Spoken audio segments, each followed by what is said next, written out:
Hey everybody, joining us here today, we got Josiah, who's our funded trader. Obviously we want to have a discussion with Josiah and I suppose see what we can learn from him, see his experience as he's gone through the FunderPro challenge, and see what he's going to be doing in the future with us, and hopefully we got a long future ahead of us with Josiah on the FunderPro challenge. And hopefully we make some money together. Yes, that is always the plan.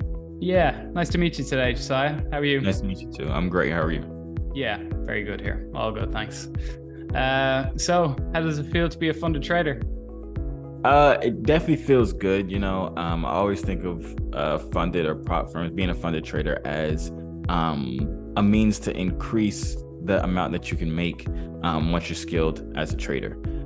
So it feels great to, obviously achieve that, get funded, and now you can kind of scale and make more money using the same exact techniques that you were using before, that I was using before, to make even more money without having to use my own capital. Yeah, for sure. And I suppose with FunderPro, obviously we've got some unique features. Was there any that really stuck out to you that made you decide us versus any other firms? Yes, there were a couple. Obviously, I like the no time limits. I feel like that puts pressure on a lot of traders when they're trying to pass challenges. They're like, oh, I gotta hurry up and do this. I gotta hurry up and do this. And it causes them, well, I know for myself, it causes me to rush into trades that might not be my setups. They might not be those A+ setups I don't want to take all the time. So that obviously helps. Another thing that I did like about you guys is how fast you can get your first payout. That for me was very, very attractive, because a lot of these other prop firms, it's like you got to wait a month after you done got funded. You got to trade 20 million times before you can get your first payout after you got funded. So that was very attractive for me, just how fast you can get your first payout after you do become a funded trader. You can actually reap the benefits of your hard work. Now you don't have to wait mad long for it. Yeah, for sure. And I think that's one of the key things that we focused on here. Both of those we find really work because of the way that we actually fund traders, and because we're giving that real capital. We want to make sure traders get their profits as soon as possible, because if you get paid, we get paid. Yeah. So sure. it's in everybody's interest to do that. Sure. Yeah, amazing. So obviously, you've been using, your 1.5 risk reward ratio. We've seen that you use that through the challenge. Are you still using that on your live account? So really passing the challenge, it was a 1.5. Usually I like to stick with at least a 1.2. It just really so happened that most of those trades, I was kind of getting a little, not scared, but more so cautious around these zones where it just happened to be 1.5 trades. But most of my trades, most of the time, like when I'm trading the live and also my live personal account, is at least a 2-to-1. So to answer your question, no, I'm not really keeping up with that whole just 1.5 to 1 risk to reward ratios. I'm going for higher RRs. Nice. Yeah, on a consistent basis. Yeah, for sure. I can see, obviously looking at your videos, once you passed the challenge, you were kind of letting people know about the consistency rule and your strategy of using that and passing it. I love what you did. It shows that you're really obviously understanding how it worked and how you can get over that. Maybe you want to just kind of go through how you really thought about that.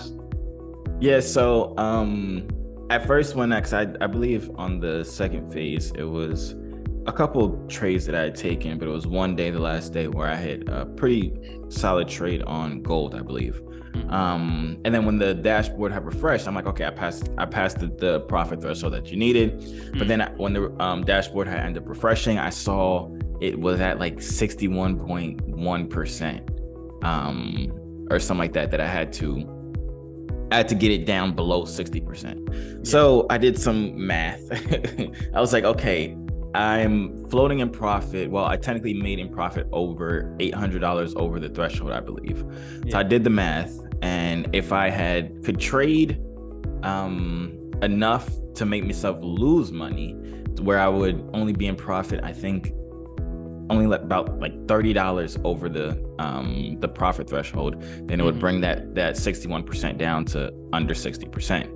So then I was opening up I was basically trading how I would usually trade, as far as like trying to hop in trades, trying to guess where price is going. I'm doing price, I'm looking at price action, I'm looking at support and resistance, all that. But instead I'm selling instead of buying, or buying instead of selling. So I'm kind of reverse trading myself, and it ended up working out flawlessly. I don't think I messed up a single trade, and it got me down to that exact moment. So technically I failed. No, I won at failing. Yeah. Yeah, I think you know, I had people contacting me and they were like, you know, oh, are we sure we really want people talking about this and talking about that kind of strategy? And you know, I think for us, that shows how good a trader somebody can be, that they really understand, okay, I've gone a little bit above on this criteria, you know, and I can challenge myself to actually bring that back down. So yeah, I think it's a perfect video, and it's good to be able to show people, you know, an example of how you can actually make it work to your benefit. Yeah, it was definitely interesting. Even like when I was recording the video, it was definitely interesting just be able to, I felt like I had so much control over the markets. It was smaller scalps, but still I had control over the markets where I didn't want to lose too much, where I went under the payment threshold or the profit threshold, but I also had to lose a certain amount. So yeah, it worked out good. Yeah, nice. So I suppose one of the big things that people talk about in trading is emotions, you know. Obviously I'm sure going through that, there was a little bit of you know, making sure that you're making sure the maths works and making sure that you're hitting just those right numbers. How did you find, you know, keeping check on your emotions within that? Well, for me personally, it was more so of a how I like to trade, especially that helps my mental, helps my psychology, is I like to go with the whole thesis of trusting my trades. Like if I'm gonna hop into a trade, I want to trust that this is the trade I'm supposed to hop into. I'm not breaking my rules. I'm waiting for the exact setup that I want, then I'm gonna hop into that trade. So as far as like all the different trades I took passing the Funded Challenge, there were a couple times, as you said, when I cut it short, just due to the fact that I saw it get to specific zones that I knew it might hesitate at, and I was perfectly fine with closing right there and getting my profits out. And if it did end up breaking through it, I could hop into another trade to close out my full trade.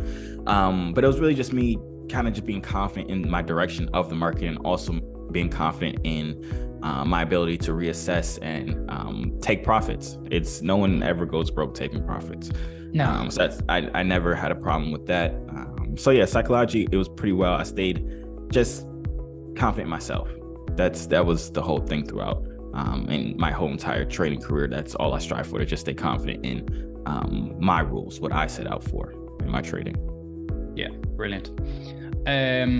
I suppose then, as you've moved from the challenge phase through to actually running a live account, how do you feel?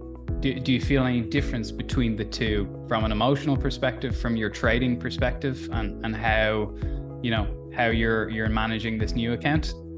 Yeah, so honestly, in the beginning of it, and this happens to me with every single funded account I've probably ever done. In the beginning of it, especially when you pass it, you're so used to okay, this is me still trying to beat a challenge. You're still kind of rushing into trades because you think you have a time limit.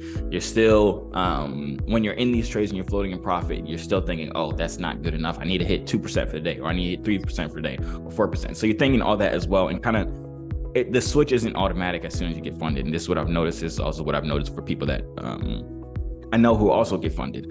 That switch isn't instant. So you kind of have to realize in your head, okay, you're floating a couple $1,000 in profit, a couple $100 in profit, whatever it is for you.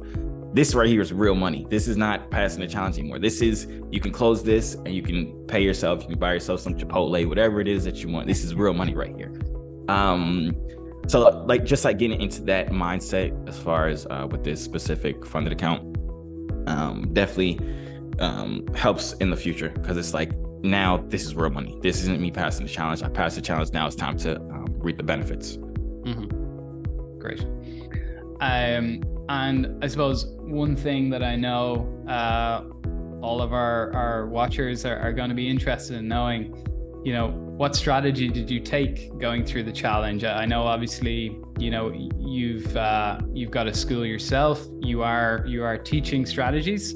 But I suppose, what strategy did you employ? Is that what you're teaching? And how does that work with your overall, you know, trading strategies?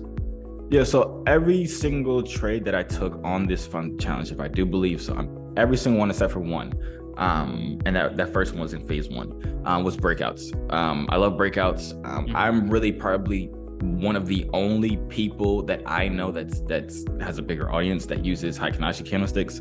And I specialize in Heikin-Ashi breakouts, and just like how I break down the markets with Heikin-Ashi candles versus regular candlesticks.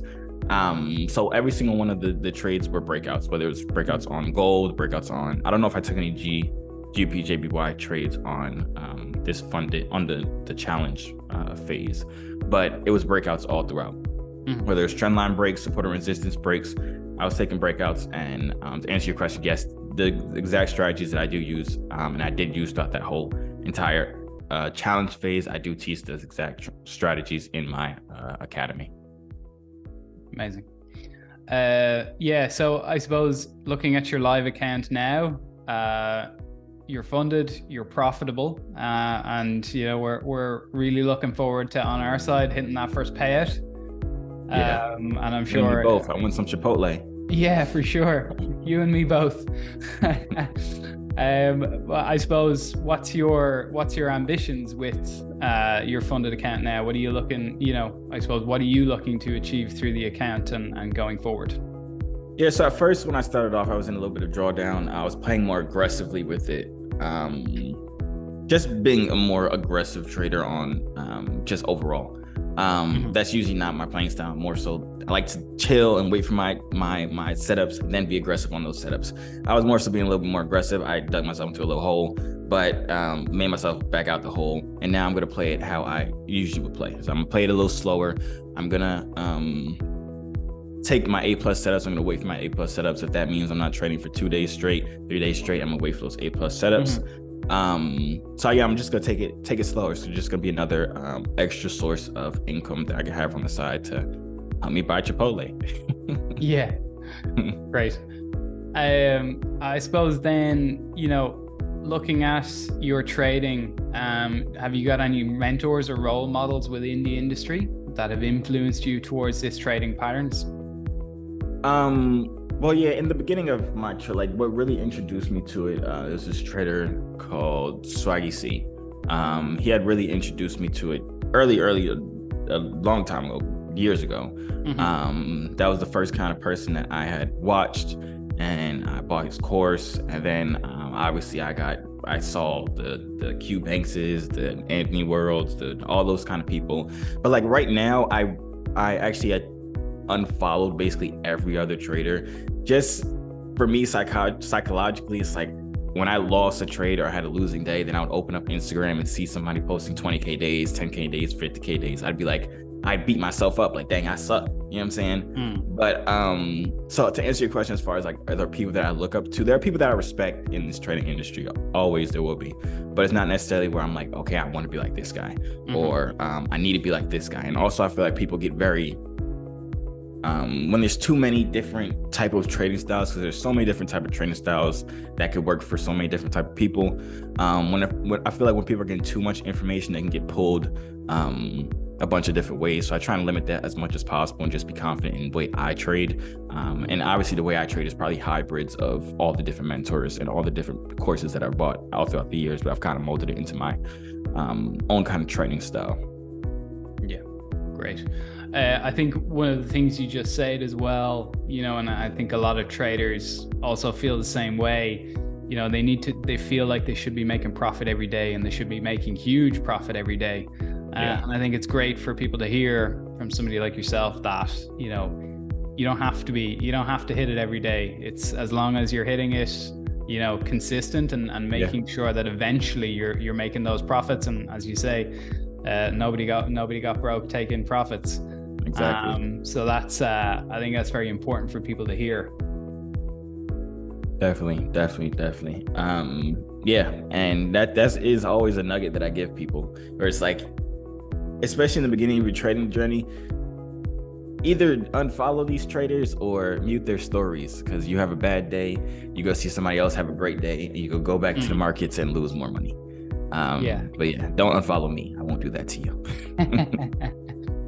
Amazing. Okay, have you got any questions for me or any thoughts? Really just what kind of, my question for you, I can preface it by saying that, is what are your plans moving forward with the whole funded company, just to grow it and make it more appeasable for the masses, for more people? Because right now it is great, it's attracted to a lot of people. Are there any new features that you guys are looking at that could attract more people, that would benefit actual funded traders that are already funded right now through you guys? What are your kind of game plans? Yeah, so I think we've obviously got a big strategy that's long term, and then kind of wins that we're going to get short term. So I think long term, what we want to do is we want to show the industry, and we want to show everybody that it is profitable and it is beneficial for everybody involved to have the traders' interests and the prop firm interests aligned by providing that real capital. Because I think once we can show and once we can grow the company and get a lot of funded traders in and get a lot of profitable people in, we'll be able to show the industry that, you know, this is the way to work, and this is how we should be all doing it going forward, because we really believe that the prop firm industry is the way forward for Forex. It gives people, you know, such a leg up with that additional capital that, you know, it would take years to grow that capital. Yeah. And so we believe that if we can make it, you know, a real funding model across the industry, it's going to make it better for everybody, you know, and the industry is going to be around for a long time because of that. So that's our ambitions. But I suppose in the short term, you know, we're really building out our product, and also we're starting to look at things where we're getting mentors in-house, and we're trying to get to a point where actually, you know, once traders come through and they're funded, you know, it's helping them. You know, as you're saying, there are challenges as you go from the challenge phase to the funded phase. There's psychological challenges, there's, you know, technical challenges. And so helping traders make that transition and stay profitable long term, that's kind of, you know, one of the next things on our game plan. That sounds good. Definitely educating the people once Absolutely. They are funded, and even before they're funded as well. I think that would also be beneficial, just to help them get funded, obviously. That all sounds great. It was another question I had, because one of my students had actually asked me this, is would you guys ever consider doing like a, I'm not sure if you guys have heard of the prop firm called Top Step. They do futures trading, and a little bit, it's kind of the same, they have small differences between like Forex prop firms versus futures prop firms. And one of the differences that one of my students had asked for was like a reset fee. So I'm not sure if you guys have ever thought about it, have ever heard of it. Do you know exactly what it is? So I don't know exactly how they do it, but we actually do have that within our tech built already. So it's something that we've literally done within the last couple of weeks. And yeah, so if you're in drawdown 60, 70, 80%, you're able to hit that reset button, you know, pay a much smaller fee, and then get back into that challenge and start trading again. So yeah, so these are the types of features that we're trying to make, because, you know, we put a lot of focus on understanding the trader and understanding their mindset and the challenges that they go through, and trying to build a product and an offering that's, you know, that's gonna help everybody. That's gonna help everybody overall. That's beautiful. Yeah. Awesome. That's all the questions I got. Yeah. Look, from my side, I suppose I wish you the best of luck. You know, we really appreciate, you know, the videos that you've been doing to date. We see that your education is really good and really strong out there too, and you know, again, for the whole industry and for traders out there, people who want to take that next step. I think your vision is very similar to us, where you're enabling them with the education and with the tools for them to really, you know, push forward and start getting, you know, some financial independence. Yeah, definitely. That's awesome. I appreciate it. Yeah, well, look, thanks a lot for your time. Congratulations on being a funded trader, and yeah, let's make money together and get some Chipotle. Thank you. I'm excited, man. I love Chipotle. Yeah, me too.